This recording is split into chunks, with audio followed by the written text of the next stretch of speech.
Hi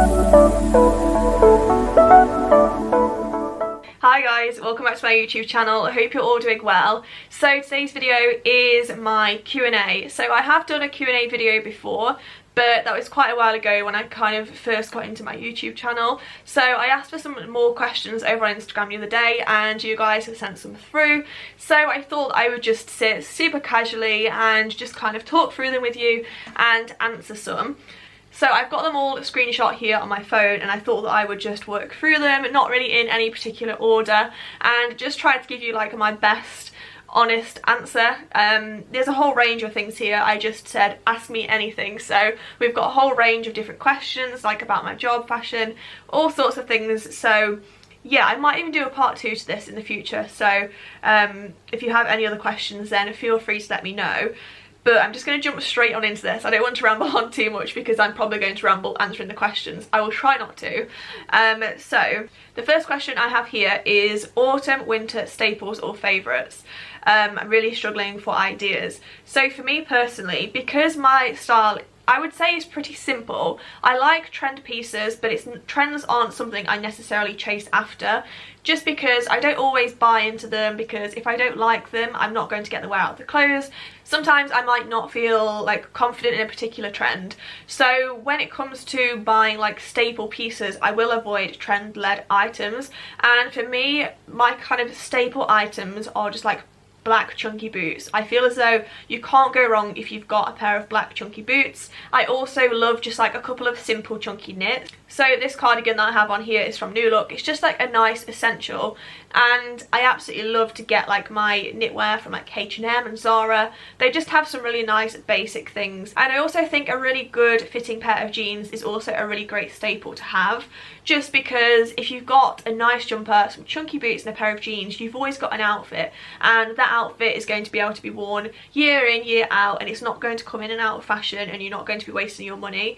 I also think a nice kind of good quality coat is a really great thing to invest in. I'm a lover for a trench coat. I know not everybody likes them, but there's some really gorgeous ones out there. I've actually got one from Jack Wills that I've had for quite a few years and I wear it all the time, and it's just one of those coats that I know that I can be wearing quite a casual outfit underneath. I can put it on and it instantly makes me feel quite put together and really feminine, and I like that.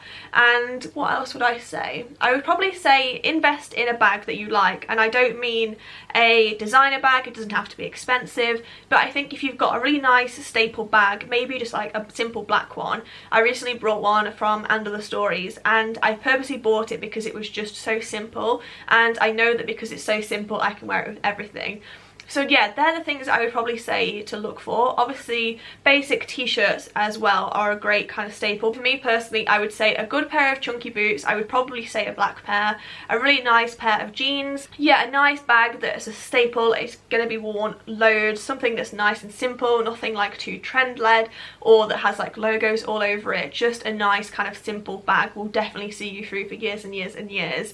And a good quality coat. So the next question here is, what camera do you use? So for my YouTube I use the Canon G7X Mark II, and all of my recent Instagram pictures are taken on this. This is the Nikon D3200. I had to go and get it because, as I said, I'm not that good with cameras, but I'm definitely open to camera recommendations, so if you have any, let me know in the comments. So the next question is how to start a blog, and like advice on that. So this is a hard one because when I started like blogging, influencing, creative content, not really sure what to class myself or what to class it as, but when I started doing what I do, I just did it because I enjoyed it. I did it as a bit of fun, and I'm going to answer a couple more questions based around it, but I'm just trying to stick to this one for now.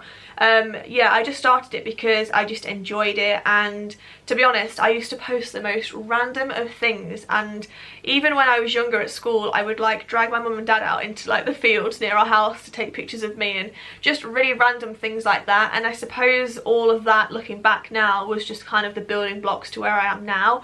I would take like pictures of phone cases and just like hair bubbles, really random things, and I I would say if you was to start now, try to have a niche, because obviously there's so many people doing what I do, and I think if you can find a specific niche, then that is probably going to get you a lot further than trying to do something that other people are already doing. Like if you're thinking of doing fashion, try to do a specific aspect of fashion, maybe try to find a niche. Or if you're into food or lifestyle, try and find that particular subject or thing that you know a lot about or you really enjoy, and just talk about something that you really kind of are invested in and you love, because if you're talking about something you love, it's going to come natural, whereas if you're trying to fake something, it's just not going to work, and the longevity of it just isn't going to be there. You're going to get bored, or you're going to get fed up a bit. So I would say start off by posting about what you love. Just enjoy it, don't take it too seriously, don't kind of expect loads to come back in return, because I know myself and so many bloggers have been doing what they do for so many years. As I said, like, the foundations of what I've been doing it for so long, and to have got where I am now, it's not been easy. It didn't come overnight, and I think, yeah, just try to talk about something you love. And I would say to post consistently, because a consistent kind of posting schedule definitely helps. I've noticed that myself, although it's definitely easier said than done, because sometimes it's so easy to run out of pictures and then you go like 3 days and you've not posted. But yeah, I would say be consistent. Try to find other people within your sort of niche. So if you're into food, try and like follow some other food bloggers, maybe get in contact with them, and in the future try and maybe get to some events, just do some networking and just kind of get yourself out there. Maybe try to approach brands, even if it's just to say hi and just say like, I really like your brand, I'm interested in it, these are the products that I like to use, things like that. You never know what they're going to say back in return. And yeah, just try to keep the space that you're creating just something that you love, something that you're passionate about, because your audience and the people that start to follow you will definitely see the kind of passion shine through your work, and yeah, that's why they're going to come to you and they're going to stay with you and follow you on that journey. So the next question I have here, somebody's asked, how do you decide what to get rid of every round, and do you go according to the age of an item? So I imagine this person means when I'm having a wardrobe clear out. So no, I will never go from the age of an item. To be honest, whether the item's new or old, it will just depend on how much I like it. So just because a coat's old doesn't mean it's going. Like, I've got some boots from Topshop that I've had for probably like 4 or 5 years, and I cannot part with them because I just absolutely love them. They're battered, they're ripped, they're torn, but I'm not going to get rid of them just because they're old, because I adore them. And I think you just have to kind of think about what's in your wardrobe and think about the items that you love the most. I would never get rid of something just because it's old or it's out of fashion. I think try not to worry about that aspect of it. If you love it, keep it. It's as simple as that. And if you don't like it, then maybe move it on to charity, or maybe sell it, and then maybe kind of treat yourself to some new items that you love more with the money. And I suppose when it comes to like trend items, if they're not in trend anymore and I don't want to wear them, then I will move them on. But I think, as I've said before, I don't really buy into that many trends. I definitely give a few trends a go here and there, but my style definitely doesn't just kind of constantly keep up with trends. So a lot of the pieces in my wardrobe are really wearable, and they are just items that I know I'm just going to keep year after year. So yeah, I would just say, just keep items that you personally love. Don't worry about if they're on trend or if they're old. If you like it, then keep them. The next question is Instagram/influencing your only job? It is. And I'm going to go on to a couple of other questions, so I'll try to just stick to this one. It's a very kind of short answer, but yes, it is. It is my full-time job, and I'm so grateful for it. It definitely hasn't come easy. Any blogger will tell you that. It's definitely not necessarily as easy as what people might think it is. There's definitely a lot of stresses and a lot of anxieties and things that come along with it. But yeah, it's my full-time job, and I absolutely adore it. I just wouldn't want to do anything else at the moment, and I feel very lucky and grateful to be able to say that it is. So the next question is, how do you store your shoes/bags? So I keep them in various different areas. So I actually have my Chloe Tess. I'm gonna have to move the camera. Literally just there on my drawers, if you can see it. I used to keep it kind of wrapped away in a dust bag in my wardrobe, but I was like, I want it on display. It's too cute to be hidden away, but obviously dust and things kind of get on it. But for now, my Chloe bag is living on there. As for other bags, they will either be in my wardrobe or they will be just kind of stored in a drawer or something. I recently bought an And Other Stories bag, which does normally live on there with my Chloe bag because they're my two favourites. I like to be able to look at them and admire them and kind of grab them easily. So I do like to keep those two on display. And as for like summer bags or bags that are a bit more seasonal, they are underneath my bed. I recently bought this bed and it lifts up and down and it's got storage underneath and it's literally the most handy thing. So yeah, they are currently in there within like these IKEA bags. I will link the video on here where I got the IKEA bags so you can see them, but they're kind of just like plastic zippy bags and I keep everything in there because it keeps any dust or spiders or anything like that off them.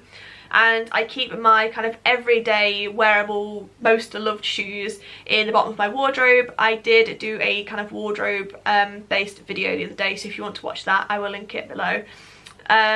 So yeah, I keep my kind of essential shoes in my wardrobe, and we also have like some shoe storage downstairs where there'll just be like a few random pairs of shoes that sometimes I will wear, like random trainers and things. But yeah, so either under my bed, on display, in the bottom of my wardrobe, or downstairs just like in shoe storage. So the next question is, how do you manage your spending with buying clothes? I'm so rubbish. I'm rubbish as well. I literally went out earlier and I just went into Zara and just fell in love with everything. I think it's very hard to do, and trying to manage spending on clothes is hard because clothes are expensive. It's as simple as that, and I am very fortunate in the fact that I'm gifted clothes obviously to share on social media and things. I'm in a fortunate position with that I do probably get to receive more clothes than other people and have I don't know how to put this, but obviously I am gifted clothes, so I probably have more clothes than the average person. If I wasn't gifted clothes, then there's no way that I would have as many clothes as I do and as many new clothes, because as I said, clothes are expensive. So I would say if you're trying to budget with your clothes or be sensible, buy things that you truly love. I will only buy an item if I instantly see it and I instantly adore it, and for those things I just order straight away because it's like some instant sort of connection. I'm like, I absolutely love that. And for me personally, I think finding clothes that I absolutely adore can be quite hard. I have so many gorgeous clothes, but like having those few things that you just think are the nicest clothes ever, when you come across them, I would grab them. And I would say if you're looking at some clothes and you think, yeah, that's okay, or oh, it fits okay, I might wear that, stay clear of them. Don't buy anything that isn't like an instant, yes, I need you in my life. That's what I'm trying to say. Don't buy things that you're just not sure on. Don't buy things if you think, oh, I need that because it's trendy. If you don't love it, don't buy it, and just try to be really kind of ruthless with yourself and only invest in things that you adore and things that you think are a really good quality. I think that's another thing to think about, because you don't want to spend your hard-earned money on a t-shirt and it break after 2 washes. So always try to look at fabrics and just think like, is this a nice quality? Is this going to wash? And if that does mean investing in a slightly more expensive item in the first place, then maybe it's worth the money because you're not going to have to repurchase it and it's going to last longer. So maybe weigh that aspect up. And think about items that you can kind of wear year after year. For example, as I said earlier, like black boots, just like a camel coat, a good fitting pair of jeans, just items that you know you can wear on repeat. So the next question is, how do you earn money working as a blogger, and does COVID affect your work much?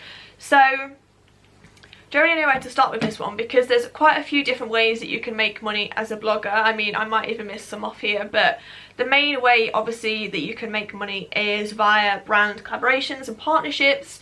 Obviously if you work closely with a brand, they might offer you a paid job, and so that basically means that obviously you'll post on social media and they will pay you in return. But obviously it's not necessarily just a case of posting, it's your job to generate sales, obviously via swipe up links and just using like affiliate links and things.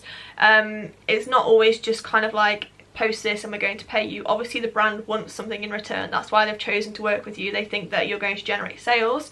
So from our side, that is what we are kind of paid to do. So that payment will just either be like a monthly sort of contract or just a one-off payment. And sometimes, obviously prior to COVID, sometimes brands would book me for like a shoot. I've done a few photo shoots with New Look where we just head to London and we shoot content for their socials. So again, that's another way of making money. Brands might book you for photo shoots and things like that. And a lot of bloggers, including myself, earn money via commissions. So just like you would if you were buying something from a beauty counter, that saleswoman or salesman is going to is going to get a small commission of each sale that they generate, basically, as a bit of a reward. So obviously if you see bloggers using affiliate links and things like that, then there's a good chance that they're going to make a small commission of what they're selling to you, but it doesn't in any way impact what like you're paying for. You don't have to pay more. There's no kind of strings attached with it. It's literally simply the person that's kind of influenced you to buy the item is just getting a reward for doing so. It's as simple as that. So that's kind of like the main three things. There's definitely other ways that bloggers make money, but they're the kind of sort of three main things for me personally. And for the second part of that question, has COVID impacted the job? I would say yes and no, because obviously when we've kind of gone into this pandemic, nobody knows what's going on, what's going to happen. So I think a few brands definitely sort of put the brakes on some campaigns and some of their work. So yeah, it definitely did have a bit of an impact. But on the flip side, because what we do is online and online never stops, it can still carry on, if that makes sense. So if you're promoting a brand's online store or an online product, there's no reason really for that to stop. So I suppose yes and no is the answer to that, and I guess it would change for everybody. So the next question is, how are you finding clothes shopping with COVID? I'm finding it hard not trying on. So yeah, this is a tricky one. Because obviously we can't go into shops and try clothes on. It is quite a pain because I love going shopping in store. I love being able to look at the items. I'm that person that will walk into the fitting rooms with like 2 hands full of items and like leave with 2, and that's the benefit of being able to shop in store. Whereas when you're shopping online, if you order that amount of items, obviously all that money's come out of your bank account just for you to try them on, to decide which ones you want, and then you have to send them back and obviously wait for the money to come back. So there's definitely a longer process with obviously this COVID situation. But I suppose I do also do quite a lot of online shopping as well, so it's not really changed that much. But I did actually go into store this morning for the first time in ages to have a look at some clothes, and I loved it. I was like, I really miss shopping in store. Obviously I couldn't try them on. Sorry if the camera angle just changed slightly there. I've had to change my memory card. I've clearly been rambling on too much. But yeah, just to finish off that question, I would say it's definitely had an impact through like not being able to enjoy going and trying clothes on and having to order them. And I would say to get around that, when you're ordering clothes, maybe just try to order the sort of top 3 to 5 items that you really think are going to fit. And I would say try to avoid items that you're not sure on, or you think that's probably not going to fit me. That way you're not kind of having to have loads of clothes at your house for no reason, just to try them on, if that makes sense, and only for like a short period of time, and then hopefully in the near future we'll be able to go and try them on again. So I've also had somebody ask what my skincare routine is, so I'm going to link that on the screen here. So I absolutely adore Dermalogica products. However, Esper are very kindly gifting me some new skincare soon, so I'm going to be reviewing that. I've been so adamant that I'm like Dermalogica all the way, but I'm actually really interested to try out another brand, so that will be coming very soon. But for now, and for like the past 5 years, I've been using Dermalogica, and yeah, that's my routine, so I will link that on the screen if you want to check it out. So another question here is, what should I do with clothes that don't fit now but may fit in the future? Thanks. So thank you for your question. I would say maybe try and store them. So as I said earlier, I've got this bed, it lifts up. I'm not saying to buy a new bed, but I'm saying the storage that I have under it is great, because I use the IKEA plastic like zippy bags and I store clothes in there. So maybe if you have a spare cupboard or something and you have some sort of spare space, maybe grab a couple of those bags or something similar and just store them away somewhere that's maybe out of sight, out of mind for a while. And then if you feel you can come back to them, then they're there, if that makes sense. And that way they're not kind of cluttering up your wardrobe or getting in the way. And in the past, I've also kind of overflowed my clothes into the garage, and they don't go damp or anything because I put them in like kind of not airtight, but like really hard duty plastic storage containers. So that's another option. Or if you have a loft, I don't have a loft in this house because it's an old barn. We've got like really high ceilings with no loft. But if you're lucky enough to have a loft, then again, maybe get some hard wearing storage boxes or some like thick plastic zippy bags, and maybe just hide them away for a short while until you feel as though you want them again. Who knows, when you get them back out again, you might absolutely love them again, or they might fit beautifully. If not, then maybe that's the time to kind of think, okay, should I keep them? If not, maybe get rid of them. If you want to keep them, then you can put them back in storage. So the next couple of questions are a bit similar. So I've got, how long have you not had an office job, and how long have you been blogging for full time? Is this your full-time job? Quite a few questions around that sort of thing. So how long have I not had an office job for? So I haven't really had an office job, so to speak, for, well, 3 years, and I've never really had an office job. So I used to work at Topshop, and I left Topshop to do this, and I left my job in Topshop in 2017. So I've been doing this full-time for 3 years, and yeah, I absolutely love it. But honestly, overall, how long have I been blogging? Probably like 7 years, 8 years. I did it when I was back at school just as like a silly little hobby, but I suppose full-time then 3 years. And I literally wouldn't change it for the world. So that is all of the questions I'm going to answer for now. I feel as though this video is already long enough and my camera battery's flashing. So thank you so much for watching this video. If you did enjoy it, please do give it a big thumbs up, and don't forget to subscribe. If you have any other questions, then leave them down in the description and I can always do a part 2. But for now, that's everything. So I'll see you in my next video.